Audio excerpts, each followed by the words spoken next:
So then guys, it's been 1 full month since the iPhone 17 Pro Max has come out, and I've been using it now for 30 days of daily use.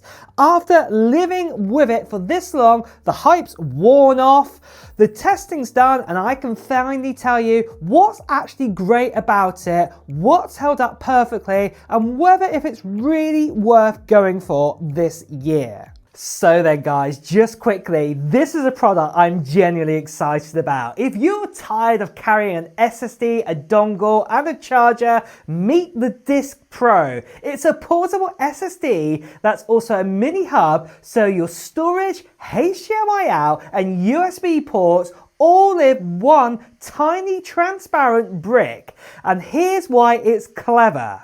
It's the first with active cooling. There's a built-in fan with auto and turbo modes that keeps speeds consistent so you don't lose performance halfway through a big transfer. Second, it's properly multifunctional. You get a fast 10 gig transfers with this, HDMI for high refresh 4K and even 8K output, and extra USB ports for things like drives or mics. There's a built-in USB cable and even a magnetic back so you can strap it onto the back of your MacBook Air, your MacBook Pro, an iPad, or even say your iPhone 17 Pro Max, like I've done right here. So whether you are recording in ProRes on your iPhone, or you're editing or offloading footage from your MacBook, this comes super handy. And it also comes in 4 sizes of storage. You can get up to 4 terabytes on this, and it hits around 10 gigabits per second in speed. That is more than enough for ProRes on your iPhone, and also great for using as a portable drive too with, say, your MacBook. And say if you don't want to use the SSD at all, well, there's a little switch here on the back where you can flick and you can just use it as a hub instead. It's live right now on Kickstarter at an early bird pricing, and honestly, it's one of the smartest all-in-one drives and hubs I have seen this year. So hit the link below to check out all the details about the Charge Disc Pro, because I absolutely love this.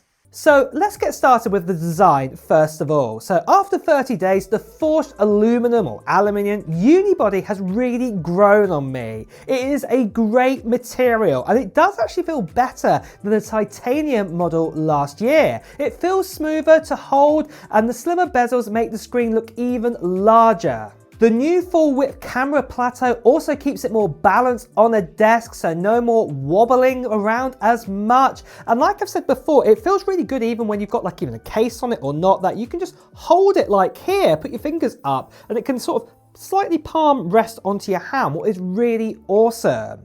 Now, what I am also going to say is I still do hear of bad stories online about scratching, scuffs, and even chipping, and even the color sort of changing into pink as well. But mine's been in a case since day one, and even the odd drop here and there, it stayed completely flawless. Now, obviously, I'm going to take it back out of its case for this review to show off the whole iPhone, but overall, it has been great. And then on the front, that 6.9-inch Super Retina XDR display is still incredible. The ProMotion 120Hz refresh rate keeps everything fluid, and 3000 nits of peak brightness means you can see it anywhere, even under harsh sunlight or artificial light too. The anti-reflective coating has also been okay as well, what I would say is, but you can still see it in artificial light, but it is better than what you get with, say, iPhone 16 Pro Max, whether filming outdoors or checking out notification under bright artificial lights, like I say. But after 30 days, it's still one of the best displays on any phone that I have used. But what I would say is if you're using an iPhone 16 Pro Max, the improvement is noticeable, but not overall game changing. And then also for software wise, iOS 26 continues to run flawlessly on this thing. The new liquid glass animations make transitions look clearer, and the always on display customization and everything out like that has been amazing on this phone. It's like it's been built for it. And obviously Apple are about to bring out the iOS 26.1 anytime now, at the point of making this video, and I'm sure there's going to be even more updates, in the very near future. So this is good news to hear.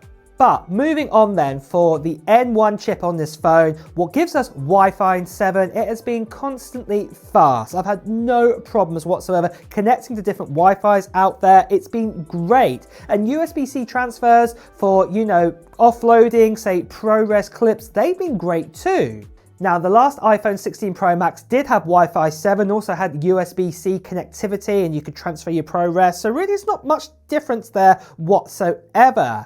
So again, if you were upgrading from, say, that phone, you're really not going to notice things. But one area where I'd say you are going to notice some differences are, and that is with the camera system on this iPhone. So I've been using this iPhone, like I said, for the last month, and I've also taken lots of pictures during that time. So taking pictures has been fantastic. Take a look at some sample pictures I took here. So here, for example, is a 0.5 zoom. And then after that, we have a 1x zoom. Then we have a 2x zoom, the 4x zoom capability, the 8, then a 10, then have a look at this. This is a 25x zoom, and then finally, this is the furthest you can go. You can go up to a 40x zoom. Now, personally, I would be saying that anything up to, say, 25 or 30x zoom is still really good on this phone, but after that, it starts to fall apart there. But to be honest, in most situations, you're not going to really need anything more than, say, 30x zoom. There's going to be only a few extreme circumstances you're going to come across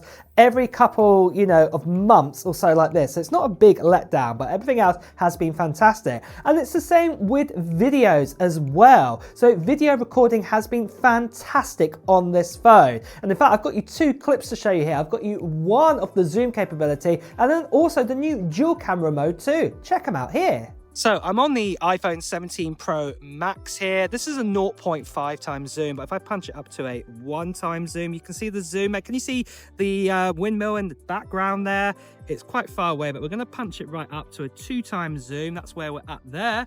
Then a 4x zoom. You can see it even more clearer. And then we can push it all the way up to the 8x zoom there. This is the optical range that Apple are saying here. But there is the digital zoom, and we can actually go all the way up to a 24x digital zoom with video. I'm trying to keep it stable here, but yeah, that does quite a good job there. And also, just to show you guys, this is the dual camera mode option. I think this is pretty cool. So you can actually see me. This is what I'm seeing here, the zoom. Let's see, there's my hand. See? Look at that, that's pretty cool.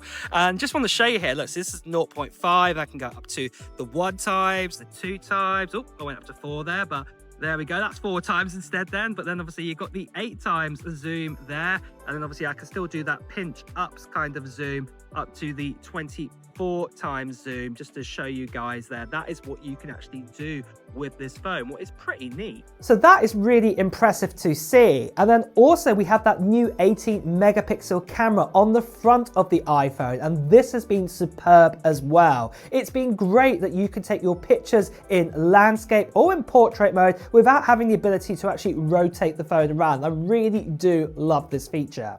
And compared to, say, the iPhone 16 Pro Max for pictures and videos, the differences are subtle. They're slightly better, I would say, in low light. Obviously, that zoom capability is far better this time more, but generally speaking, I'd be saying the standard kind of 48 megapixel 1x, 2x zoom, and even say the likes of, say, the ultra wide is very similar to the iPhone 16 Pro Max. It's only when you start to use that kind of telephoto, when you go up to that 4x zoom and beyond, that's when the iPhone 17 Pro Max does seem to shine here. Now, next of all, let's talk about the chip inside of this phone, and that is the A19 Pro. Now, the A18 Pro in the last generation of the phone, and even the likes of the A17 Pro inside the likes of the iPhone 15 Pro Max, that was super impressive. And obviously, Apple have advanced on this. It has been absolutely perfect for me. To be honest though, I've not noticed any kind of speed differences since my last phone to this phone, and even going back to an iPhone 15 Pro Max, I've not even noticed any kind of differences there. I have got 12 gigabytes of RAM in this phone, but I don't believe the phone is really utilizing that, well, what I can see for many of the apps that I am using. Maybe if you use more kind of pro kind of apps out there, maybe you would notice the difference there. But one thing I have noticed though is that the phone definitely does feel cooler towards, say, the likes of the iPhone 16 Pro Max. And even if you look at the thermals right here, you can obviously see the actual difference here, that the iPhone 17 Pro Max with that vapor chamber is making a difference. So holding the phone in your hand for a long time, like I like to do long kind of 4K recordings, for example, then obviously it does feel cooler in the hand this time round. And during that time, I've also ran multiple benchmarks on Geekbench and Antutu, and to be honest, it's always been consistent during that time. So that vapor chamber is really helping out. But like I said to the iPhone 16 Pro Max, in real world scenarios for performance wise, really I am not noticing a lot. Just noticing, like I said, it's a bit more cooler inside of my hand. But one area where I have noticed a difference, and that is battery life. And this has been excellent. I've been finishing every day with say 30 to 40% left, and that's even on heavy days of filming, editing, using navigation, or even playing a bit of AAA gaming too for say about 20-30 minutes. It has been absolutely perfect for me. And then also you can charge it up now to 50% in 20 minutes this time round, USB-C. This is definitely a game changer. This has really helped out, just have that little quick top up here. What I would be saying, this is something where I have noticed a difference, but I did also notice since I moved over to iOS 26 on my iPhone 16 Pro Max that battery life did drop down a fair bit. Whether this is something to do with iOS 26 optimizations or something like this, but I have heard other people also moaning about the same things. So from that point of view, yes, I have noticed there is a difference in battery life with the iPhone 17 Pro Max. So as you can gather from this point into this review right here, I'm really happy with the iPhone 17 Pro Max and everything it has given me, but obviously there has been one or two things that have been niggling in my head. Obviously, first of all, is the price of this phone. You know, it's starting at $1,200 and that is quite expensive for a phone. I guess the positive you can see at this is that Apple haven't pushed up this price at all, at least in US dollars. I know some other countries it might have, depending on what your currency is to the US dollars, import taxes and tariffs and whatnot like that, but generally speaking they've kept it exactly the same price.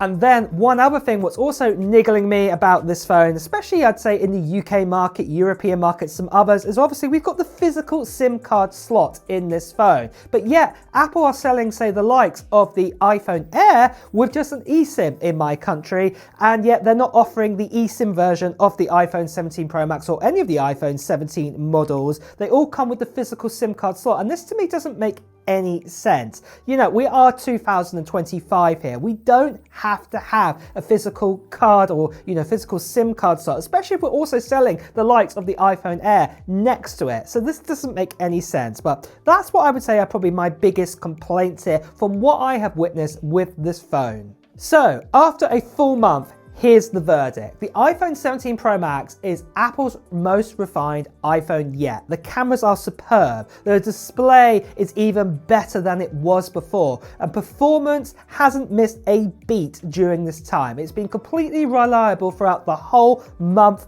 for me. And I've absolutely loved my time with it. And I'm going to continue to love it, I'm sure, until the next generation of the iPhone comes out, where I'll be forced to buy one again because I have to do reviews for you guys. But what I would be saying here, that if you did buy yourself an iPhone 17 Pro Max, it's going to be a great phone for many years to come. But then having said that, if you'd bought yourself the iPhone 16 Pro Max, I'd be saying the same thing. It will do you great for many years. The same with the iPhone 15 Pro Max, I'd be saying exactly the same. Where I'd say where people should think about upgrading to this phone is, personally I'd say some people on an iPhone 14 Pro Max could upgrade to this, mainly because you're getting 3 years of updates with that. Remember, you're getting the better screen, the better cameras, you even get USB-C, the capture control button. You're getting so much better battery life since the iPhone 14 Pro Max that you would start to notice a difference. If you're on an iPhone 13 Pro Max, obviously that is still a great phone and it's going to be great for many years too. But again, if you upgraded to the 17 Pro Max, I'm sure you'd notice even more differences. And then again, any older iPhone as well, yeah, you would notice it and it would be worth the upgrade for you if you wanted to go ahead and do that. But there we have it then, guys. That is my 30-day, 1-month review of the iPhone 17 Pro Max. What do you think of it? Do you have one? Are you going to be getting one? Well, let me know in the comments below. And on that note as well, guys, it's time to wrap up the video too. So if you have enjoyed watching it, please do press the like button. Again, if you want to hear the latest Apple news, reviews and comparisons, make sure you subscribe to the channel and hit that notification bell. Until next time, guys, I'll see you really soon. Take care. Bye-bye.